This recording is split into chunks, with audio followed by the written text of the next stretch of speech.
တွေတန်တာမမောပြန်လို့ခြင်းနဲ့ခုလေးဒီကဘာမြေကိုနောက်ကိုလက်ခံပြီးအရာရာစားပြန်စားလို့ရရင်ရင်လုံးမျိုးလေးနဲ့ရှင်ချမ်းအောင်လိုက်ဒီလိုမျိုးဆုံးသတ်မှုလေကြိုပြီးတော့မတည်ရဲ့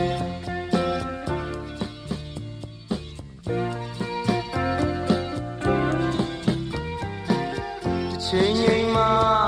ခွဲရမှာပဲဒီသင်္ခါရတရားကိုတွေးမိတယ်ဒါပေမဲ့လည်းစိတ်ရဲ့ဆန္ဒရင်နာစရာဆိုလုံးဝမတွေ့ချင်ဘူးကွာဟိုချေဝဲတော့စုပြပေချာစဉ်းစားနေ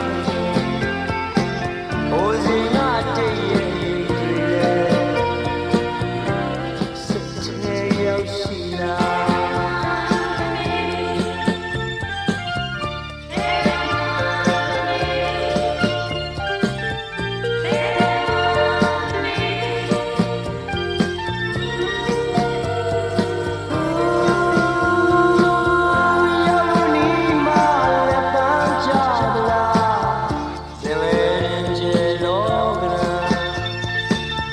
ပြန်မြင်ရောက်နေတဲ့လွမ်းမြေရကြကျူစင်နဲ့မြင်ရတဲ့မြတ်တာတရားကိုမာရီနဲ့စာထုတ်ပြီးလဲ